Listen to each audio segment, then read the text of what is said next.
Bom, antes de iniciar a aula, eu coloquei lá no mural, né, da nossa sala, do Google Sala de Aula, o nosso diário de bordo.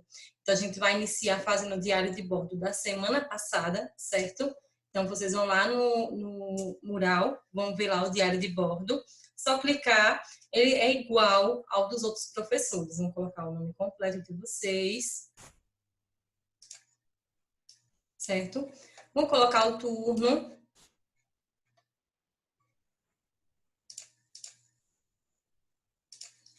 Vamos colocar aqui qual é a turma de vocês, e-mail, telefone. E aí é nesses campos aqui abaixo que vocês vão começar a avaliar a semana. Lembrando que esse primeiro diário de bordo que eu coloquei, ele é referente à semana passada, certo? Então, o dessa semana, começando com essa aula de hoje, eu vou disponibilizar após quinta-feira.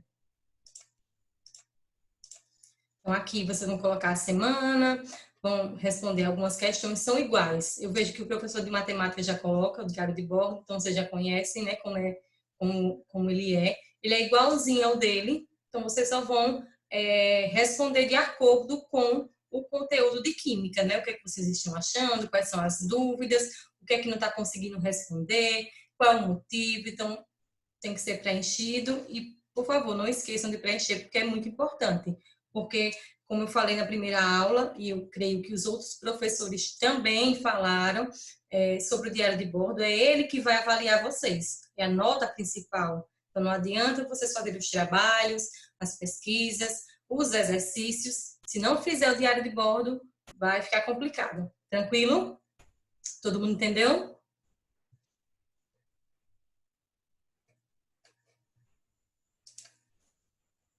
Tranquilo, pessoal?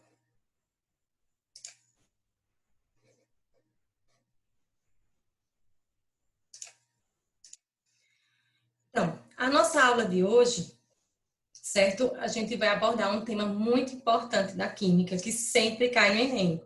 Então, ano passado, ano retrasado, caíram questões sobre modelos atômicos, e aí eu quis trazer para vocês um resuminho sobre os modelos mais importantes, os que mais caíram, né? Os que são mais cobrados no Enem, vestibulares, outros concursos também. Então, a gente vai começar a dar uma revisada, tranquilo? Bom, como vocês sabem, existem vários modelos atômicos, mas a gente vai aqui abordar os 4 principais. Oi, quem falou?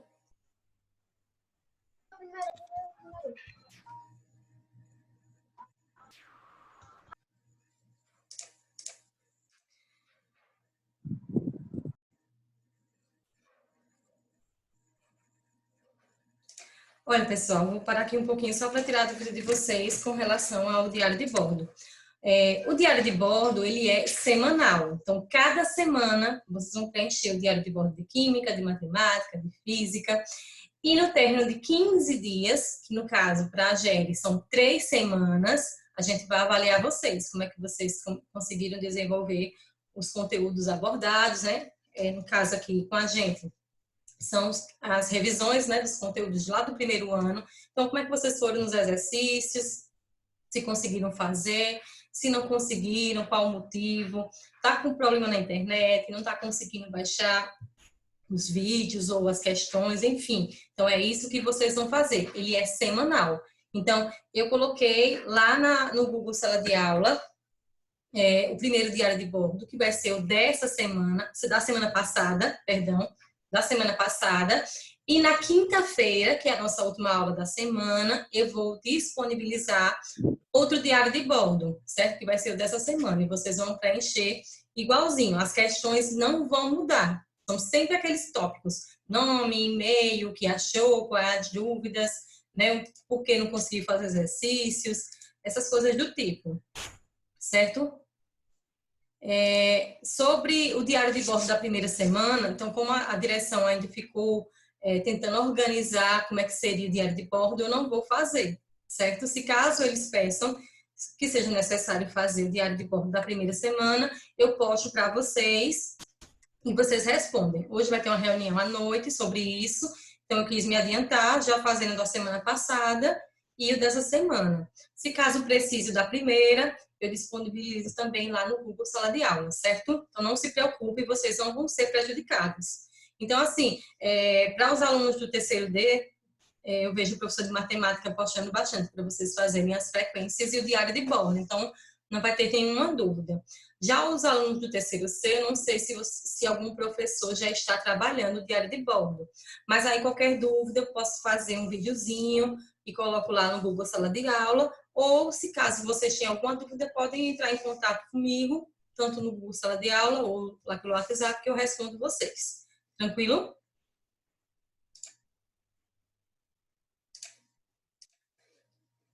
Certo, pessoal?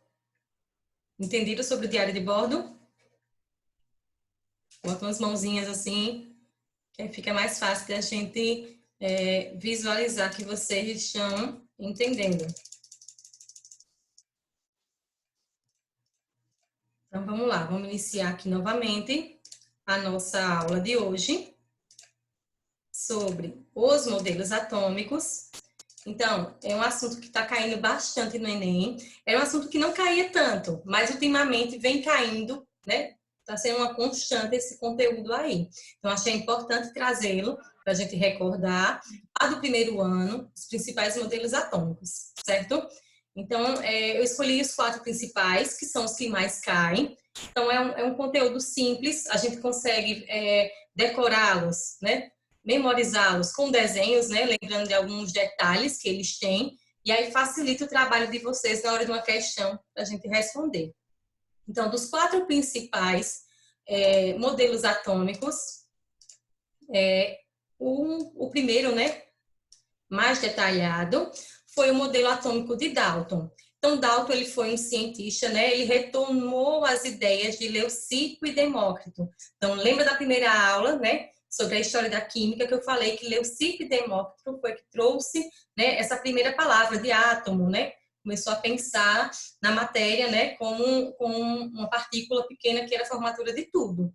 Só que aí, como eu falei, né, na aula passada, Leucipo e Demócrito criou essa ideia, Aristóteles criou outra, ficou brigando entre si e eles não conseguiram chegar no consenso.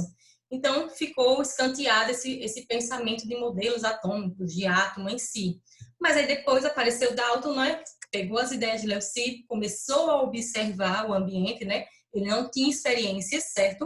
O modelo atômico ele é totalmente de observação.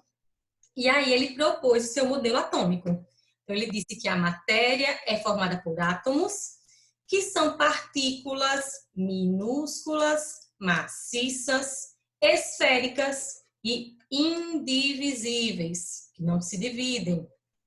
E aí a gente remete o modelo de Dalton a uma bola de bilhar. Então aqui está o desenho, né? Então são bolas esféricas, né? Maciças, minúsculas, certo? Então esse foi o primeiro modelo atômico de Dalton. E aí, como o modelo de Dalton não tinha experimentos, ele criou alguns postulados. Ele criou 5 postulados muito importantes que alguns ainda são utilizados até hoje. Então aqui, ó, o primeiro postulado de Dalton, ele dizia que os átomos eram maciços e apresentavam forma esférica, então semelhante a uma bola de bilhar. Os átomos são indivisíveis, eles não podem se dividir, são indestrutíveis, a gente não consegue destruir os átomos. Um elemento químico é o conjunto de átomos com a mesma propriedade. E que propriedades eram essas? Ele dizia que tamanho e massa. Os átomos diferentes, de elementos químicos diferentes, vão apresentar propriedades diferentes uns dos outros. O peso relativo de 2 átomos pode ser usado para diferenciá-los. Uma substância química é formada pela combinação de diferentes átomos e as substâncias químicas diferentes são formadas por átomos diferentes. Então, alguns desses pensamentos, né, de Dalton ainda são utilizados nos modelos mais atuais. Mais para frente a gente vai visualizar a diferença de cada modelo e ver que algumas ideias foram sendo esquecidas, ignoradas, porque não serviam mais. Depois de Dalton, né, apareceu um outro físico conhecido como Thomson. Então, ele foi um físico, né, que deu suas contribuições para a química. E o modelo de Thomson, diferente do modelo de Dalton, ele tinha um experimento. Então, lembra que a gente falou lá na aula passada que a química começou com esse olhar mais observador. Depois foi que foi surgindo, né, experimentos. Então, o experimento para o modelo atômico de Thomson, ele veio com essa ampola de Crookes. Então, o que era essa ampola? Era um vidro onde ele colocava uma radiação, né, uma luz. Essa radiação, ela tinha uma carga, né, e aí ela era atraída pela carga oposta. Então, se a gente visualizar aqui a linha azul, né, ela vem direitinho, quando ela chega no campo elétrico, que tem carga positiva e negativa, essa luz, ela era direcionada para um lado.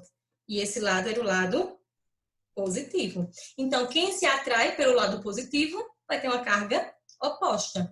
E então, foi com esse experimento aqui, dos raios catódicos em uma ampola de Crookes, que Thomson descobriu o elétron. E aí, quando ele descobriu o elétron, ele criou um modelo atômico.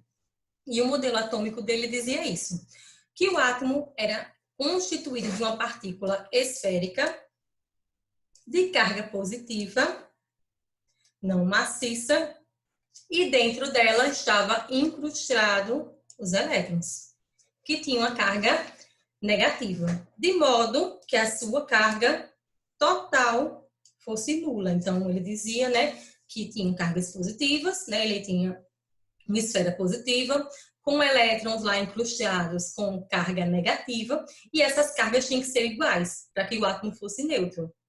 Então, a gente pode comparar o modelo de Thomson com o pudim, o bolo de passas, que está aqui o desenho, né? Então, uma massa toda positiva e passas seriam, né, as cargas negativas. Então, aqui só resumindo. Átomo é uma esfera elétrica positiva recheada de elétrons de carga negativa.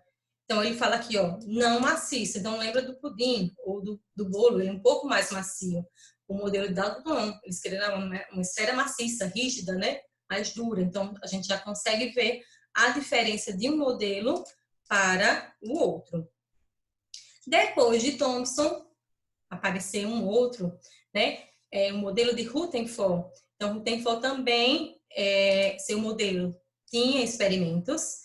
Então, ele realizou um experimento que ele bombardeou uma lâmina de ouro com partículas alfa emitidas por polônio. Eu não sei se vocês chegaram a ter esse assunto, né, nos outros anos, que é a radioatividade. Se caso não, a gente, ao longo do ano, a gente pode dar uma revisada nesse conteúdo também, que cai bastante no Enem.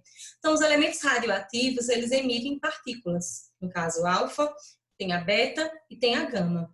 Essa partícula alfa, aqui, ela tem carga positiva, certo? Como um elemento radioativo, ele emite essas partículas, que é essa luzinha aqui, ó. E aí batia na lâmina de ouro.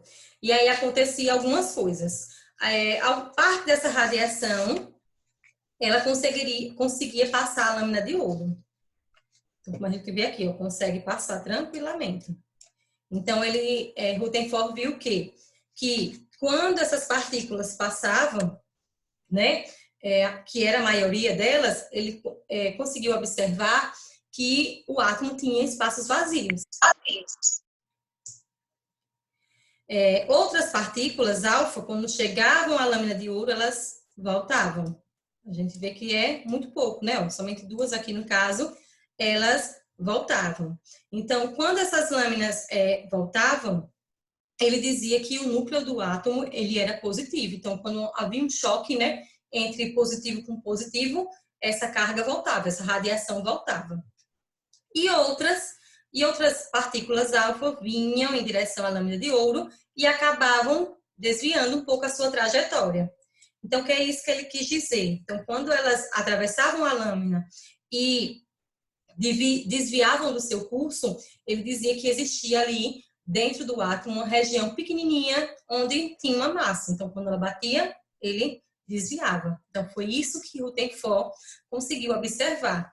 E, a partir desse experimento, ele criou a sua teoria do modelo atômico. Por meio dos resultados, ele percebeu que o átomo não era maciço, como dizia lá Thomson, né? Nem Dalton nem Thomson. Ele disse, né, que o átomo era descontínuo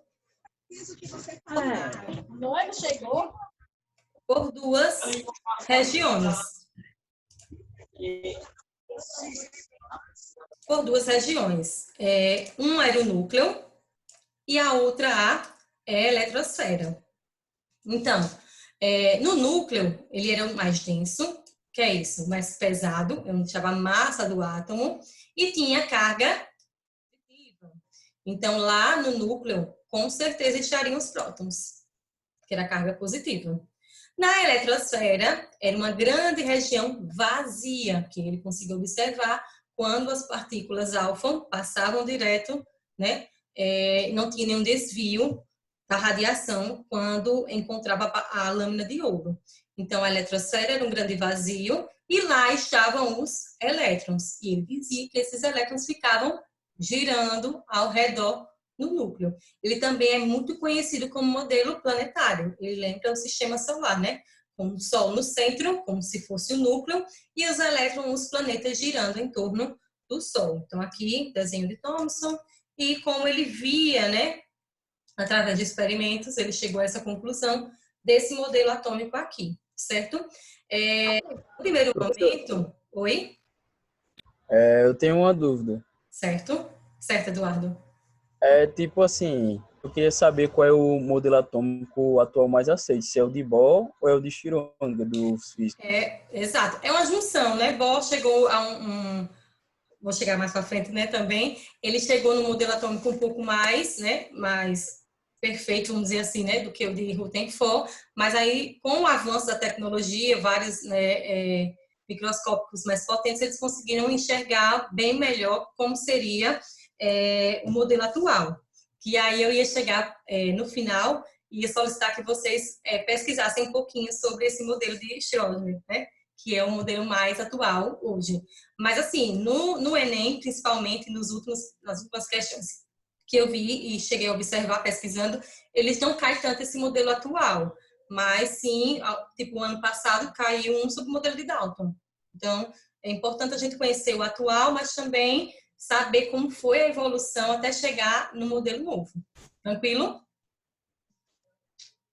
Então, vamos lá. Então, quando o Rutherford criou seu modelo, ele dizia só que o núcleo tinha os prótons, certo?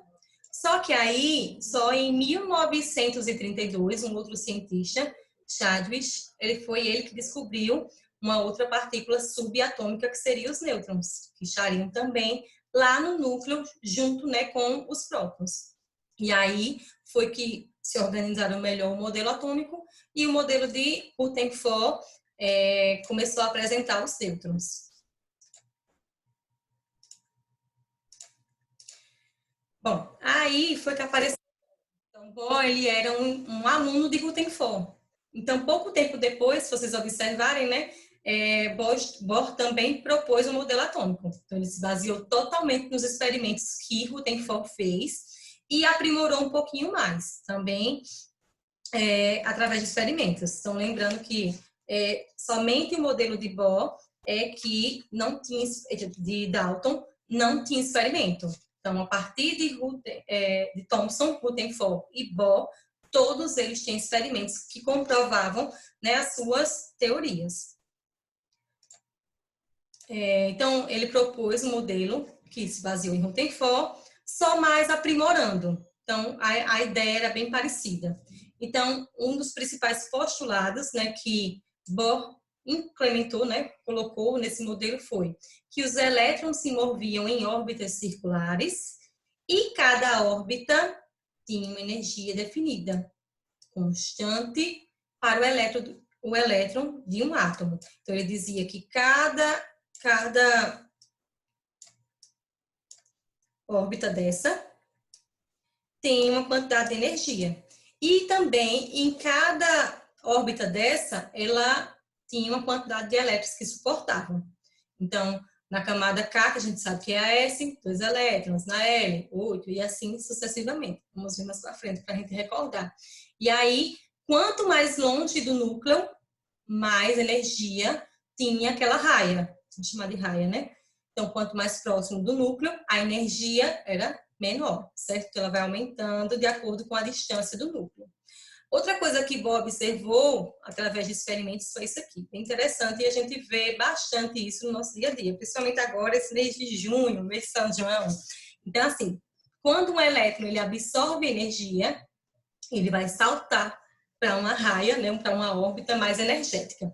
Só que aí, esse elétron ele não está acostumado com essa quantidade de energia, né, dessa raia. Então, ele acaba retornando.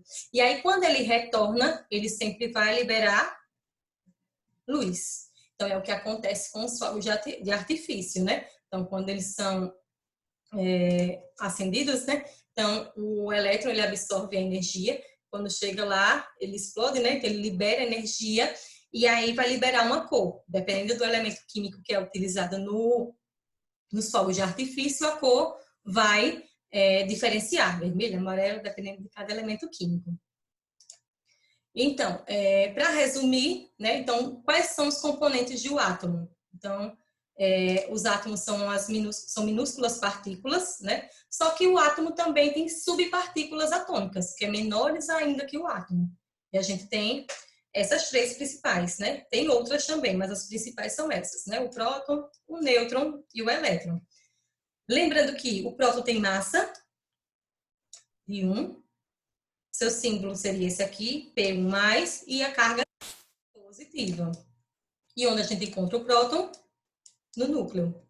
O nêutron também tem massa, 1, não tem carga, né? Sua carga é 0, por isso que está 0. Carga neutra, e ele também se encontra no núcleo. Já o elétron, a sua massa é desprezível, quase 0.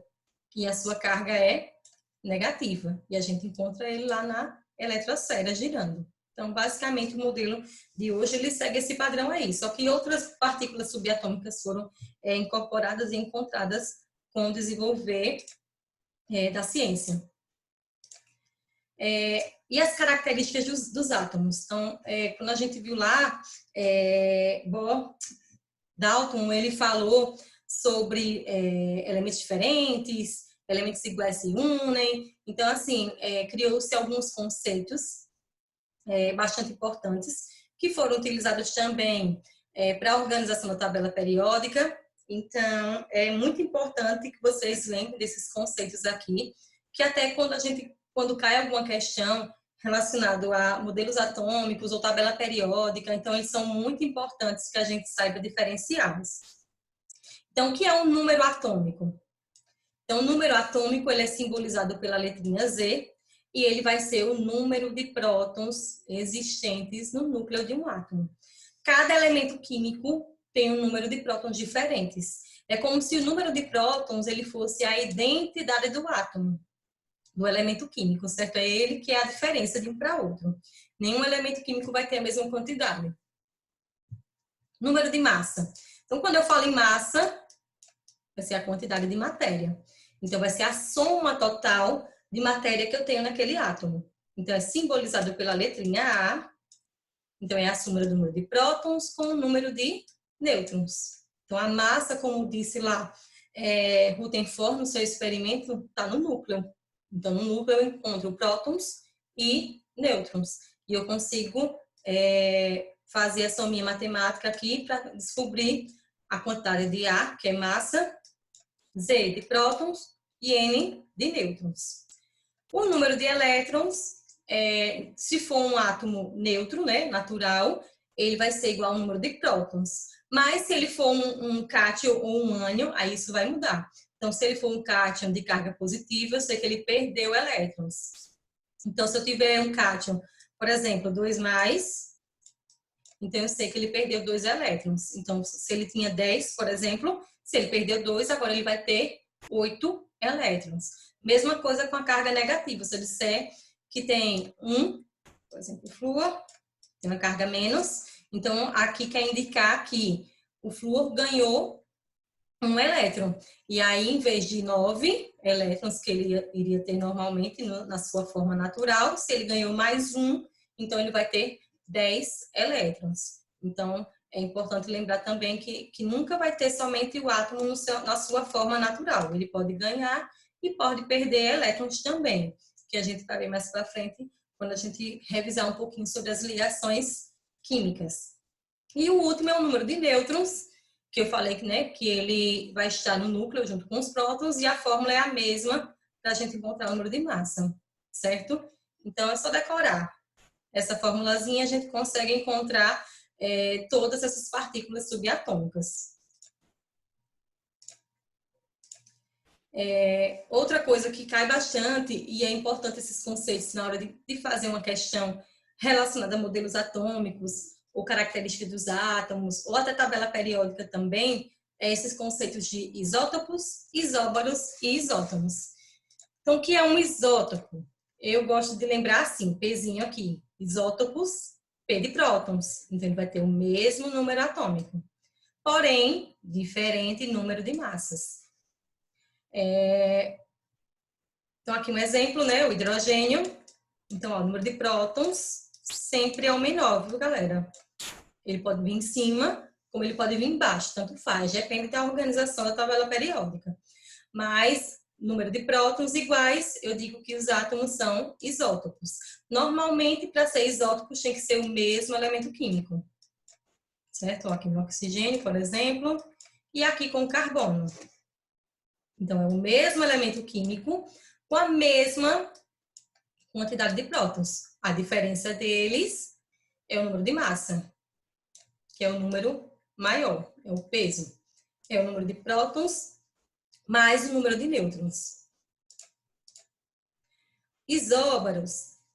Então, quando eu falo isóbaros, lembra do A aqui, número de massa.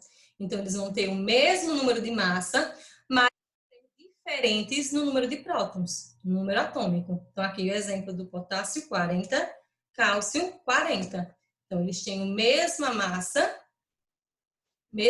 porém, ó, número de prótons totalmente diferentes. Então, são elementos químicos diferentes. Então, eu posso ter o mesmo, ter elementos químicos diferentes com a mesma quantidade de massa, certo? Mas nunca número de prótons. E os isótonos? Então, quando eu falo isótonos, lembra da letrinha N aqui, N de nêutrons. Então, eles vão ter a mesma quantidade de nêutrons. E aí, para calcular, eu tenho que usar aquela formulazinha. A é igual a Z mais N. Vamos lá. Certo? Então, aqui eu tenho o potássio e eu tenho o cálcio. Então, se eu colocar na formulazinha, ó, número menor, prótons, número maior é a massa. Colocando aqui na fórmula, eu vou encontrar o meu número de nêutrons. Mesma coisa eu fiz aqui com o cálcio. Número maior é o número de massa. Número de baixo menor, prótons, N, com a formulazinha eu encontro tranquilamente, certo? Então, é só mais os conceitos, o que é isótopo, o que é isóbaro e o que é isótono, para vocês lembrarem. Com essas diquinhas da letra, eu acho que fica mais fácil a gente memorizar. Mesma quantidade de prótons, mesma massa, mesmo número de nêutrons. Outros conceitos também que é importante a gente relembrar é a questão do que é um elemento químico, né? É o conjunto dos átomos com o mesmo número atômico. É isso, Zzinho de prótons, então tem que ter a mesma quantidade de prótons, né? E a indicação é formada por uma letra, né? Ou uma ou duas, no caso aqui do ferro, duas letras. Lembrando que sempre a primeira tem que ser maiúscula, certo? Então vai ter aqui o número atômico, o seu símbolo, o nome, a massa atômica, qual é a distribuição eletrônica. Então a tabela periódica ela é completa. A gente vai estudar ela na próxima aula. Então, assim, a gente vai começar a observar que esses dados aqui são bastante importantes, que a gente consiga visualizá-los, para que na hora da questão de uma prova do Enem, ou vestibular, o que for, a gente consiga manuseá-la de forma adequada e a gente consiga, com ela, tirar as informações que a gente precisa sobre os elementos e as características que ele tem. Hoje são conhecidos basicamente 118 elementos químicos, certo? Todos organizados na tabela periódica, onde 92 são naturais e 26 foram criados em laboratório, em formas artificiais, que estão ordenados pelo número atômico, Zzinho, número de prótons, viu, galera? Eles são organizados nessa sequência, na ordem crescente de número atômico. E aí, para finalizar aqui, o que é um íon? Então, lembra, só existe 2 tipos de íons, né? É aquele que pode ter ganhado ou perdido elétrons. O íon vai ser positivo, ele é chamado de cátion, né? Então, ele perde elétrons. O íon negativo, ele é chamado de ânion, e ele vai ganhar elétrons. Então, toda vez que vocês virem um sinalzinho de mais ou de menos, fica ligadinho que ali é uma casca de banana. Tem que lembrar, quando ele é positivo, ele perdeu elétrons. Quando ele está negativo, é o contrário, na química é o inverso, né? Quando ele está negativo é porque ele ganhou elétrons. Como a gente falou, né, o modelo de Bohr, ele tem essa questão das camadas. Então, as camadas, elas vão da letra K até a letra Q de queijo. Cada camada comporta uma quantidade de elétrons, né? 2 até 32, o máximo aqui. Então, nada mais que isso. Ela pode ter menos, mas nunca a mais. Eu posso ter uma camada S com 1, que é o caso do hidrogênio. Ela não está completa. Eu só não posso ter um S3. Não posso ter a mais. Mas o total ou menos, tranquilamente pode comportar na camada. E nas camadas tem os subníveis, né? S, P, D e F. Foi o que eu disse aqui. Então, cada camada comporta a quantidade de elétrons. Ou essa quantidade, ou a menos. E a representação é feita dessa forma aqui. Não sei se vocês lembram do diagrama de Pauli. Vou mostrar ele aqui, que é quando a gente faz a distribuição eletrônica. Então, para que serve? A gente consegue, fazendo a distribuição eletrônica, identificar a família e o período que aquele elemento está. E com a família e o período, eu consigo identificar as características que esse elemento tem, qual o tipo de ligação que ele pode fazer, enfim. Então, são muitas informações contidas que é importante a gente saber fazer essa distribuição eletrônica. Então, aqui eu coloquei o diagrama de Pauling, né, que foi criado por ele, onde cada camada tem as suas subcamadas, né, vamos dizer assim. E para facilitar a gente lembrar, porque é chatinho isso aqui, 1S2, 2S2, 3P6, enfim, então fica um pouquinho complicado.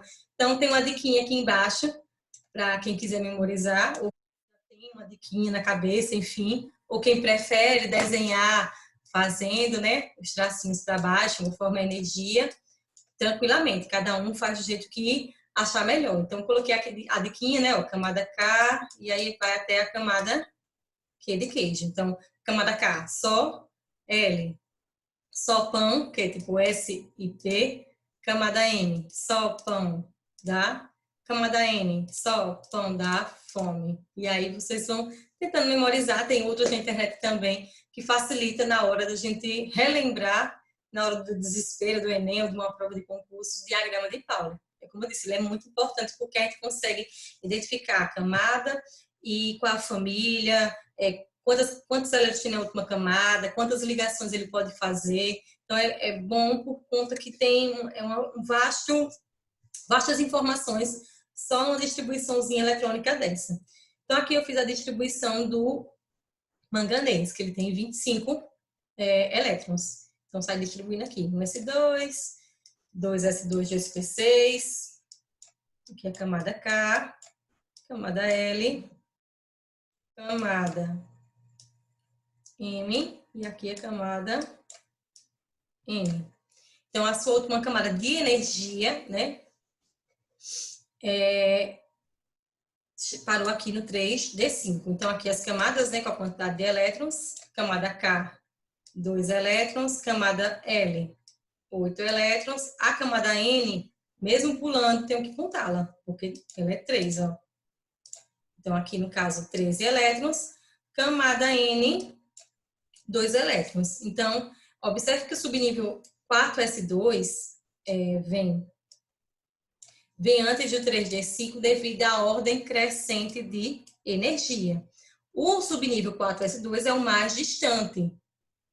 E é nele que vai acontecer as ligações químicas, certo? Não é porque esse não está completo que vai ser esse daqui que vai realizar as ligações. Não, vai ser sempre o subnível mais distante do núcleo que faz a ligação. O subnível mais energético nem sempre é o mais afastado. Então, no caso, 3d5 é o mais energético. Porém, é na camada N, no 4s2, que acontecem as ligações. Bom, e aí, como o nosso foco, né, do terceiro ano é o foco no Enem, eu peguei a questão do ano passado, que fala sobre os modelos atômicos. Antes o Enem, ele era um pouquinho mais contextualizado. Hoje ele é um pouco mais de você ter mesmo a informação, de você saber o conteúdo de cor. Ele está mudando bastante e a gente está vendo que essas questões estão um pouco mais teóricas, o conteúdo tem que estar ali na ponta da língua para que a gente consiga resolver as questões. Essa questão não era questão difícil, ela não só abordava a questão dos modelos atômicos, mas com alguns outros conceitos que vocês conseguiriam tranquilamente responder a questão, certo? Então, a gente vai responder aqui. Em 2019, certo? Ano passado, questão sobre modelos atômicos. Em 1808, Dalton publicou um famoso livro intitulado Um Novo Sistema de Filosofia Química. Da original, A New System Chemical. Inglês é péssimo. Aula de inglês professora na caixa, viu? Psicólogo. No qual continham 5 postulados. Então, foi o que eu disse lá no início, que ele criou esses postulados aí. Como ele foi o primeiro, né? Ele criou uma cartilha, né, sobre o que ele achava de como seria o átomo. Então, esses 5 postulados que serviriam como alicerce para a primeira teoria atômica da matéria fundamentada no método científico. Esses postulados são numerados a seguir. Então, número 1, a matéria é constituída de átomos indivisíveis. 2, todos os átomos de um dado elemento químico são idênticos em massa e todas as outras propriedades. 3, diferentes elementos químicos têm diferentes tipos de átomos. Em particular, seus átomos têm diferentes massas. 4, os átomos são indestrutíveis e nas reações químicas mantêm suas identidades. E a 5, átomos de elementos combinam com átomos de outros elementos em proporções de números inteiros pequenos para formar compostos.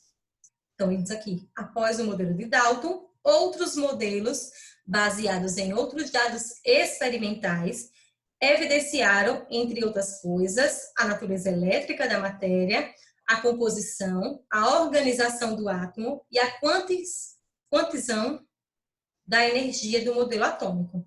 Então, ele fala aqui, ó, com base no modelo atual, que escreve o átomo, qual desses postulados, desses 5 postulados aqui de Dalton, ainda é considerado correto. Bom, então, o detalhe dessa questão é essa, modelo atual, certo? Então, o modelo atual é o modelo orbital, né, onde ao redor do núcleo encontra-se a região, né, positiva e ao redor circula, né, os elétrons nos orbitais com carga negativa. Então, nesses postulados de Dalton, existem pontos que hoje não se utilizam mais, mas ainda existe um, certo? Que segue esse modelo atual, perfeitamente. Ele se enquadra perfeitamente nesse modelo atual. E aí eu quero saber qual desses seriam. Então, aqui ele fala aqui, a matéria é constituída de átomos indivisíveis. Então, aqui, ó, ela está errada. Por quê? A gente sabe que o átomo ele é divisível. Existe o próton, existe o elétron e existe o nêutron, que são as partículas subatômicas. atômicas. Além disso, o átomo ele é indivisível, ele fala aqui, né? O átomo ele pode ser divisível, principalmente através da fusão, da fissão nuclear, que o pessoal utiliza muito para gerar energia nas usinas, né? Nas usinas que se utilizam de elementos radioativos. Então, ele pega um elemento grande, quebra esse elemento para gerar energia. Então, é a quebra do núcleo de um elemento radioativo.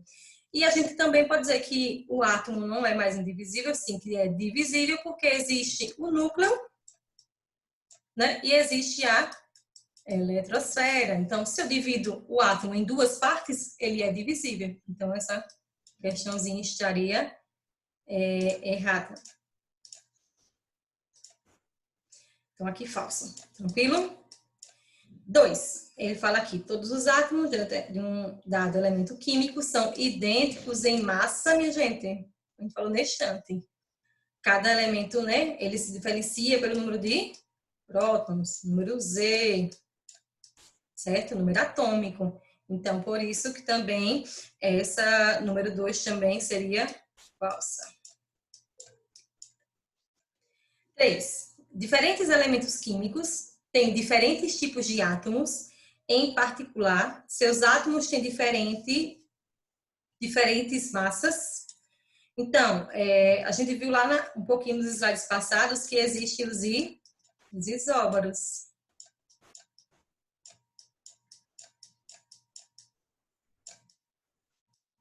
Então, o que é os isóbaros? Os isóbaros são elementos diferentes com a mesma massa. Então, ó, tem elementos diferentes com número de massas, né? Então, também seria errado. 4. Os átomos são indestrutíveis nas reações químicas e mantêm suas identidades. Então, a gente viu, né? O átomo ele é divisível, ele é destrutível, ele pode se transformar. Como a gente viu nas aulas passadas, nas transformações química e física. Na transformação química, há uma mudança, né? Então, ele pode haver uma transformação. Então, os átomos, eles podem se mudar tranquilamente. Então, também, essa 4 estaria falso. Então, só sobra a número 5 como resposta. Então, aqui, ó, átomos de elementos combinam com outros átomos, com outros elementos, em proporções de números inteiros para formar compostos orgânicos. Então, entre compostos.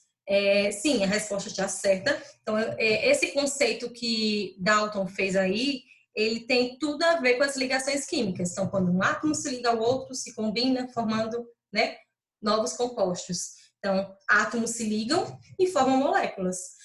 Na época de Dalton, não tinha esse nome de moléculas, né? Lá eles eram chamados de átomos compostos. Então, quando eu junto o átomo A com o átomo B, formam uma molécula tipo água, hidrogênio, um elemento, oxigênio, outro elemento. Eu ligo eles em combinação perfeita, né, em proporções, números inteiros, então eu vou ter a água. Então, número 5, né, o postulado número 5 aqui no caso de Dalton, é o único, certo? Que se baseia no modelo atual. Então, a resposta seria letra E. Tranquilo? Então, eu coloquei aqui no outro slide as explicações gerais de cada uma, certo? Para vocês quiserem dar uma olhadinha, observar melhor.